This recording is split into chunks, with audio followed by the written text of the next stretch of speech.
Hey guys, this is Ronmower, and this is just a video response to Heavy Metal Gamer's video about the 10,000 lifetime views video. And one thing I really agreed with in this video was how, I believe if I remember correctly, he talked about something about how YouTubers tend to, they're so obsessed with growing their channel or getting so many subscribers, and then there's the whole stupid sub for sub thing, and I hate that. And me personally, I never even ask anybody to rate, comment, favorite, or subscribe at all, because I think that's kind of a form of, I don't know if I should use the term e-begging, but in my mind I'm like, hey, if people do want to subscribe to you or rate your, comment your videos, then they'll do so. And now some people say, well, Ronnie, the Facebook groups is e-begging when you post links to that. No, because you have permission to post your videos on there. Now if you go to a Facebook game chat group that of course has rules saying do not spam and do not post links to your video or links to your channel, well then that's different, and you're still doing it within that spam and can come off as e-begging. But in Facebook groups that I'm in, the whole purpose of those groups is to share your content, and so of course.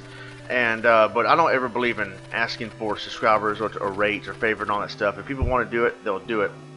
Even though there is a few times where I would say, if I happen to mention a game, I'll say, oh, by the way, check out my LP on the S2K channel, shameless plug.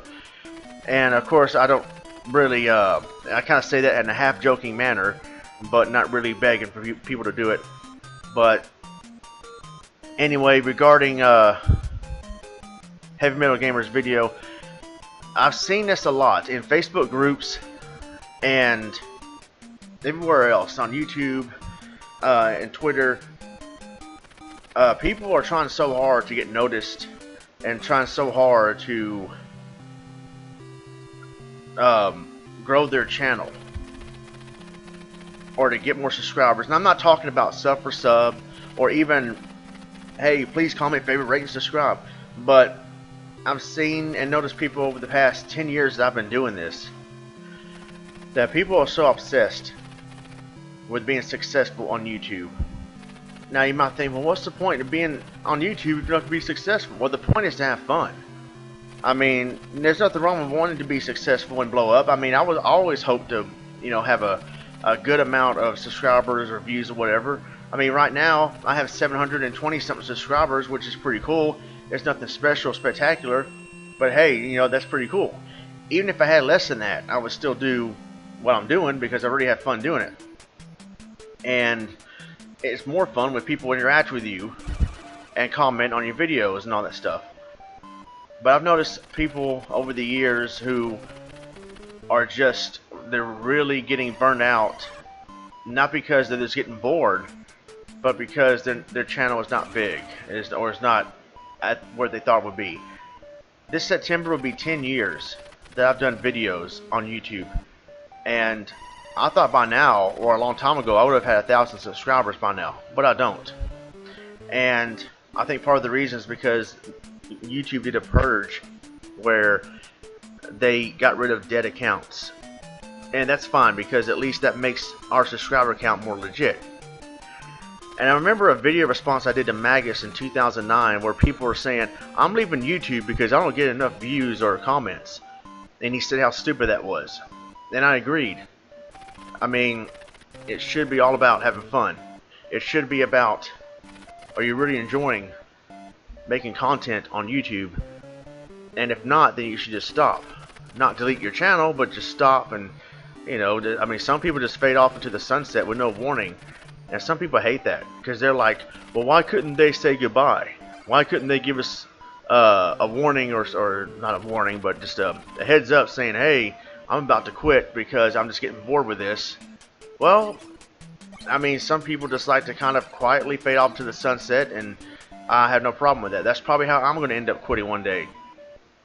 I just happen to not, because if I thought about this. If I stop making videos on my 10th anniversary this year because I'm leaving on a high note, so to speak, because it's my 10th anniversary, and well, where else can I go from here? what's going to happen with, at least in my case, is I'm going to miss making videos, and I'm going to eventually come back anyway. So I take Magus's advice to heart. He told me one time, Ronnie, don't ever advertise or promise anything. Just do it. Just do what you're going to do. Plan stuff in your head, but never really reveal it to anybody. Maybe except a few close friends that watch my channel. I may tell them, well, yeah, I'm actually thinking about doing this, or I got something lined up in the horizon. But I used to make trailers back in the day, and I used to kind of announce what I'm going to do next. And I try not to do that anymore because it puts more pressure on me to get stuff out there by a certain deadline and all that stuff. And I hate doing that. That's why J-Man don't really make videos anymore. He hated going by deadline, being rushed, being pressured into doing this project or that project, and he just hasn't done videos in it's probably about a year. So I can't remember the last time he did a video. I think I was in it. We did a collab commentary, but yeah, I mean, I just see, and I'm not trying to tell people what to do. I mean, of course you can do whatever you want, but I just feel like I need to share this advice, and I think I shared it before on YouTube when I rambled on about this, but I'm going to share it again because it's been a while. And I know I've talked about making revenue before, but that's just, you know, even if I did not, which I'm not making revenue, but that's because I really thought I had the chance to make revenue before I got screwed over by Google AdSense. But I still do it because it's fun, and it was really the principle of the thing that made me mad when Google AdSense disabled my account because they said I was fraudulently clicking on ads or videos, which is what I was not doing.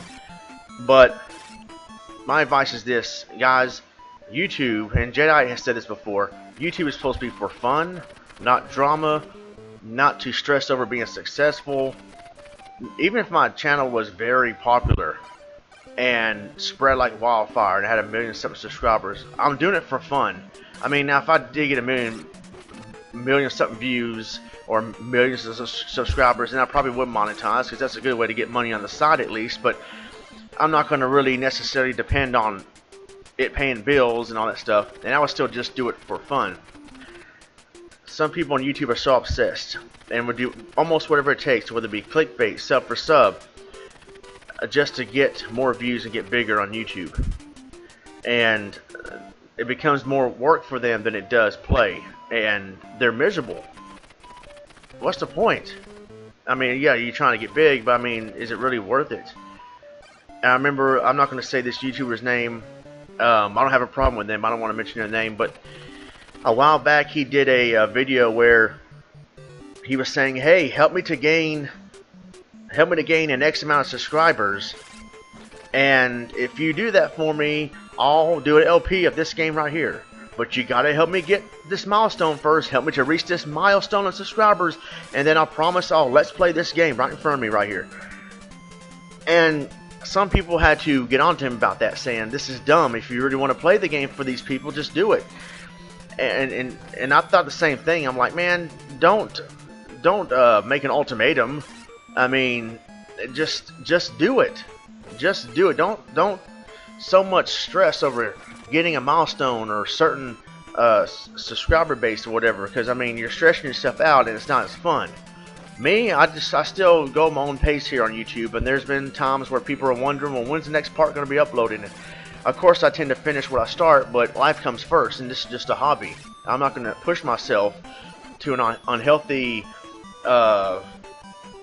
way of doing these things on YouTube, and because the point is to have fun. And that person did respond to the feedback he was getting. He said, well, I understand that, but I've been doing this for years and I only got this amount of subscribers. I really feel like I should have more. I'm just doing what I can to get more subscribers out there, and in return give something back. And that's a respectable answer, but man, I mean, at the same time, when you start to give ultimatums like that, it just really, because some people are like, you know, why don't you give us a reason to subscribe to you, and not just give us an ultimatum, like keep putting content out there that makes people want to stay current with you because they like your stuff. Don't really give an ultimatum. I've never given this ultimatum, but in the back of my mind years ago, I said when I reach 500 subscribers, I'll do a video game review contest, which I did. But I never said, hey guys, help me to get to that point first, and then I'll have the contest. No, because I didn't feel like that was right. because I'm like, I want my videos to speak for themselves. I never, if someone, I may mention my channel to someone if we're on the subject. Yeah, I do videos on YouTube. If you care to check it out, I'll give you the link, or you can look me up as Ronmower when I talk to my coworkers about it. And there's some people that come to me. Oh, you really have a YouTube channel? Well, what is it? So I check it out. Then I give it to them. And of course, there's nothing wrong with sharing your channel or your videos as long as you have permission to do so in a certain platform. But I just seen a lot of people struggle with this issue, and I'm thinking, man, dude, it looks like you're not having fun with this. It looks like you're so obsessed with being successful and getting to the top and making a living rather than having fun. And you can tell in someone's videos sometimes that they're not having fun, or it just comes off too forced. And I do believe in quality control in your videos. I mean, obviously you don't want to upload a video where you can't hardly hear or see anything. Someone years ago, my first video game review contest in 2008, uploaded a video response of his review where he had a 20-second clip of him playing Street Fighter 2 on his computer with the webcam in the background way out of focus. And I'm thinking, you didn't even try. Like, what is this? This is unacceptable. But if you have decent content, you know, it doesn't have to be picture perfect. I was using Windows Movie Maker for years, and I still use free editing software. And I got a new computer finally 2 years ago, and so the quality of my videos have gotten better, but my audio is still kind of lame, except for this microphone, because this is a different type of video I'm working on. But I mean, man, I just wanted to share this with everybody. Do not stress out over YouTube. For those of you who want to do video game content and reviews and let's plays because you really want to have fun and interact with people, then great, do that. Me, after watching Armate21's videos 2007, I said, man, this guy's not EBGN and his videos aren't the highest quality, but he still does these videos and it looks fun. I want to do it. And then that's how I got into it. Believe me, I had humble beginnings, and here's a shameless plug right here that I'm about to mention. Check out my humble beginnings video that I uploaded, I think, last year, explaining the whole story, how I got started on YouTube and how much of an idiot I was, or a noob. We should say idiot because we all start from somewhere. We're noobs at once. But yeah, man, I just wanted to share this, and don't stress on YouTube. It should be fun, and if you don't like it anymore, don't want to do it, then stop doing it. And if people hate that, well, then that's too bad. I mean, I miss Sycophant. I miss some other people that I loved watching over the years. They have lives. They've moved on. They don't owe us an explanation. I mean, it would be nice to hear an explanation, but at the same time, they really don't owe us one. Unless they promised a big review of a certain game and then they never came out with it. Well, then that may be different. But there's life outside of YouTube. Don't let the stress of YouTube consume your life. It should be a fun hobby. At least that's the way I look at it. Alright guys, that's all I got to say about this. I am out of here. I would like to hear some video responses, or see some video responses, even though I never do. At least some comments and feedback. And alright, I'll see you guys later. I'm Ronmower. God bless. Take care.